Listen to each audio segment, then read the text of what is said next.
Assalamualaikum warahmatullahi wabarakatuh. Perkenalkan, saya Siti Kofifa.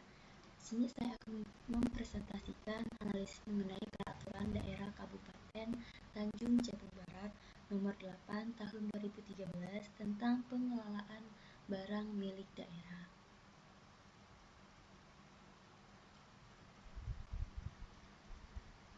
Ruang lingkup pengelolaan barang milik daerah yang pertama ada perencanaan kebutuhan dan penganggaran. Perencanaan kebutuhan ataupun pemeliharaan barang milik daerah disusun dalam rencana kerja dan anggaran SKPD atau Satuan Kerja Perangkat Daerah dengan memperhatikan adanya ketersediaan barang milik daerah tersebut yang ada serta data barang dalam pemakaiannya. Perencanaan kebutuhan dan pemeliharaan barang daerah itu berpedoman pada standarisasi sarana dan prasarana kerja pemerintahan daerah dan standar harga. Standarisasi sarana prasarana serta standar harga kerja pemerintahan daerahnya itu ditetapkan dengan peraturan bupati.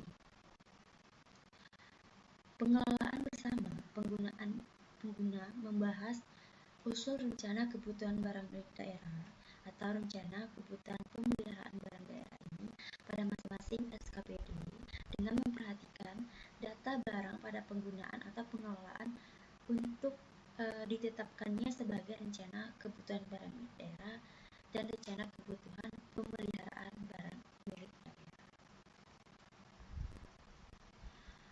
Kemudian yang kedua ada pengadaan.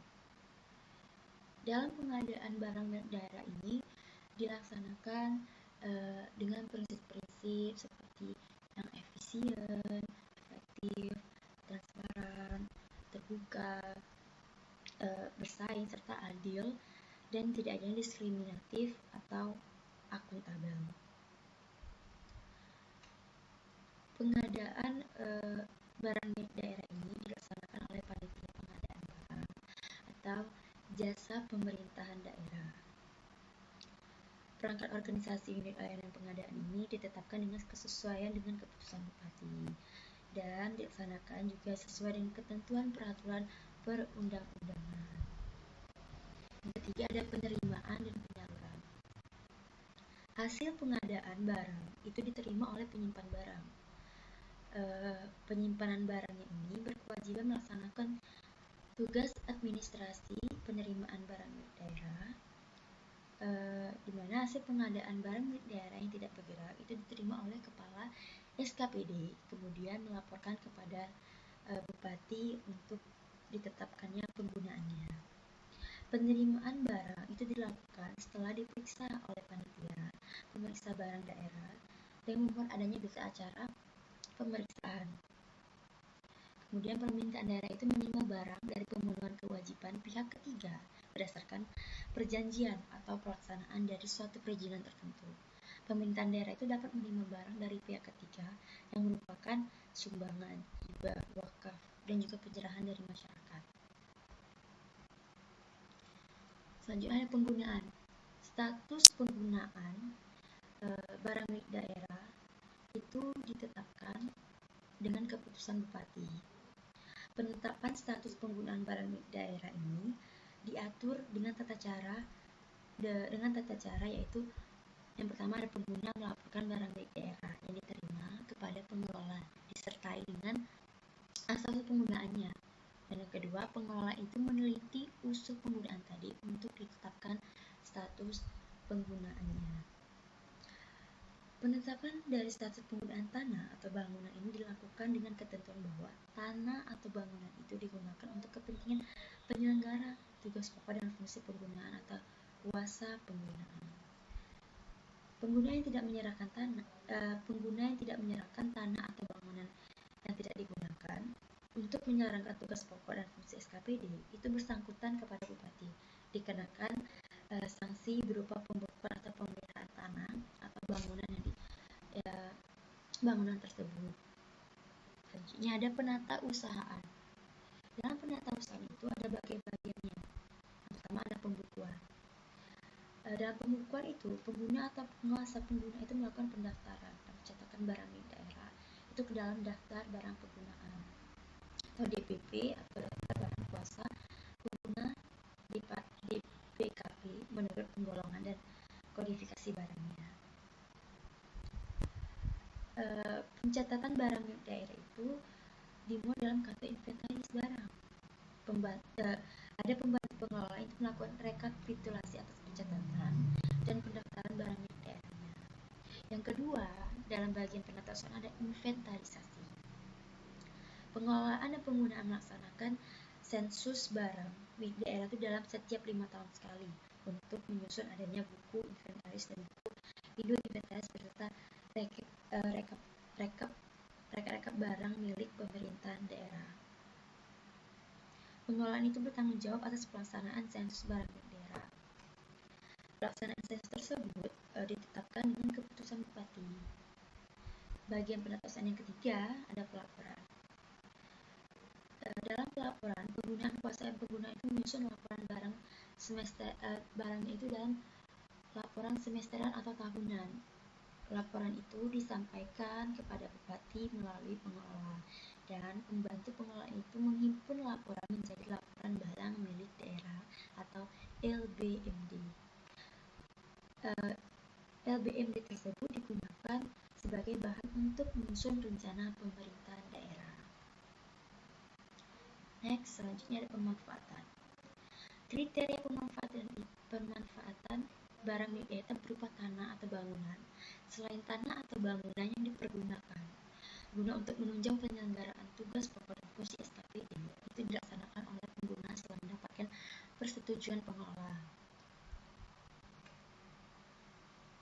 Pemanfaatan barang milik daerah itu dilaksanakan berdasarkan pertimbangan teknis dalam memperhatikan kepentingan negara atau daerah dan kepentingan umum. Pemanfaatan barang daerah itu dapat dikenakan retribusi berdasarkan peraturan perundang-undangan.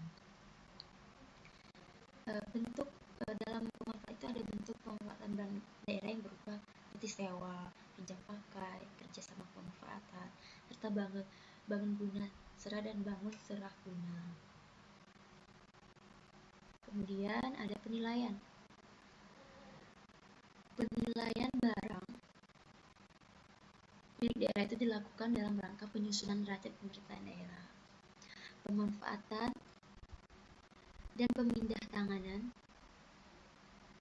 barang milik daerah itu berpedoman pada standar akuntansi pemerintahan atau SAP.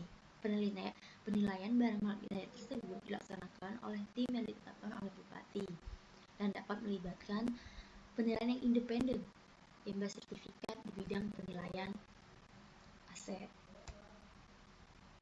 Selanjutnya ada penghapusan. Penghapusan barang milik daerah itu meliputi ada dua. Yang pertama ada penghapusan dari daftar barang penggunaan atau kuasa pengguna dan penghapusan dari daftar barang milik daerah. Penghapusan barang milik daerah ini dilakukan dalam hak barang milik daerah yang sudah beralih ke kepemilikannya atau terjadi pemusnahan atau karena sebab-sebab lain. Penghapusan barang milik daerah dengan tindak lanjut pemusnahan itu dapat dilakukan apabila milik daerahnya itu tidak dapat digunakan atau tidak dapat dimanfaatkan dan tidak dapat dipindah tangankan lagi, dan alasannya itu sesuai ketentuan peraturan ditetapkan dalam perundang-undangan. Selanjutnya ada pemindah tanganan.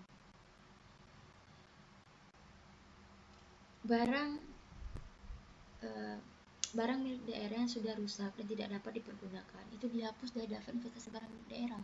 Penghapusan tersebut terhadap barang yang sudah rusak itu dilaksanakan sesuai ketentuan perundang-undangan. Barang milik daerah yang dihapus dan masih mempunyai nilai ekonomis itu dapat dilakukan melalui pelelangan umum atau lelang terbatas dan disumbangkan atau dihibahkan kepada pihak lain. Bentuk-bentuk pemindahan tanganan sebagai tindak lanjut atas penghapusan barang milik daerah itu seperti adanya penjualan, tukar menukar, hibah, maupun pernyataan modal pemerintahan daerah. Pemindahan tangan barang milik daerah itu untuk tanah atau bangunan dan selain tanah atau bangunan yang bernilai lebih dari 5 miliar itu dapat dilakukan setelah mendapat persetujuan dari DPRD.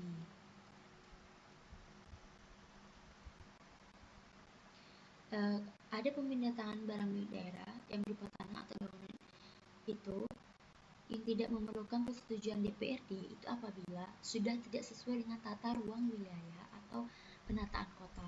Harus dihapuskan karena anggaran untuk bangunan pengganti itu sudah disediakan dalam dokumen penganggaran.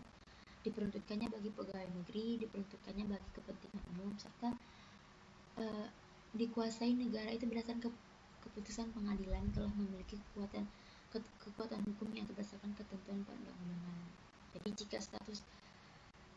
status kekebalannya itu dipertahankan, itu tidak layak secara ekonomis. Sehingga ada pembinaan, pengendalian, dan pengawasan.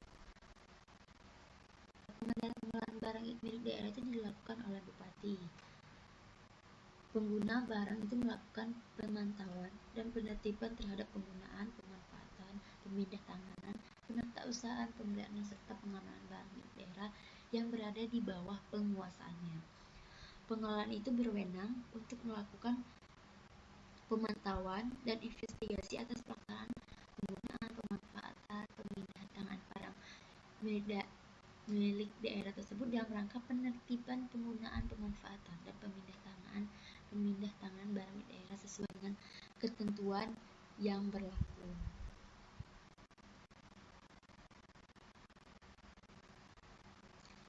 Selanjutnya, yang terakhir ada pembiayaan. Dalam pelaksanaan tertib administrasi pengelolaan barang milik daerah, itu disediakan anggaran dibebankan kepada APBD. Pejabat pegawai melaksana pengelolaan barang milik daerah ini menghasilkan pendapatan dan penerimaan daerah itu diberikan secara insentif.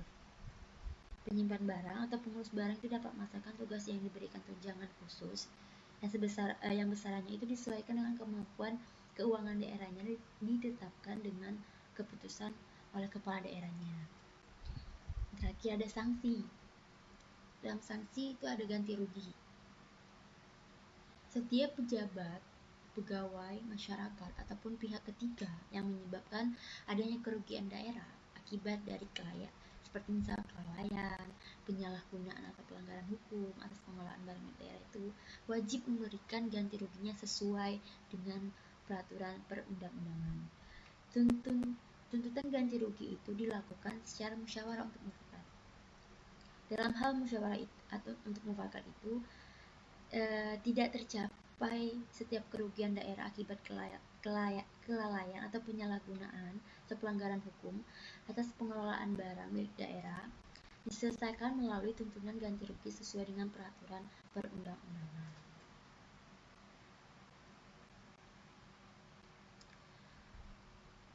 Yang kedua, ada sanksi administrasi dan sanksi pidana. Setiap pihak yang mengakibatkan kerugian daerah itu dapat dikenakan sanksi administrasi atau sanksi pidana sesuai dengan peraturan perundang-undangannya. Pemberian sanksi administrasi ini tidak menghapuskan kewajiban untuk membayar ganti rugi pihak-pihak seperti yang pejabat, pegawai, masyarakat, atau pihak-pihak yang menyebabkan kerugian serta kelalaian, penyalahgunaan, pelanggaran hukum atas pengelolaan barang milik daerah tersebut.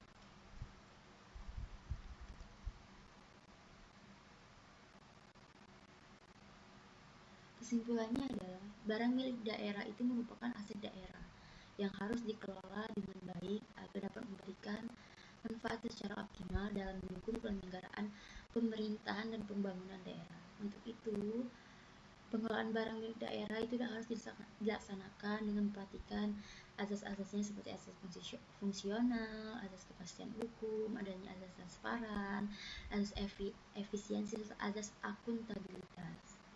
Sesuai dengan peraturan pemerintah nomor 6 tahun 2006 tentang pengelolaan barang milik negara atau daerah, sebagaimana telah diubah dengan peraturan pemerintah nomor 38 tahun 2008 dan peraturan Menteri Dalam Negeri nomor 17 tentang pedoman teknis pengelolaan barang milik daerah. Pengelolaan barang milik daerah itu ditetapkan dengan peraturan daerah yang merupakan pedoman dan dapat memberikan landasan hukum terhadap barang milik pemerintahan kabupaten. Inilah hasil presentasi dari saya, kurang lebih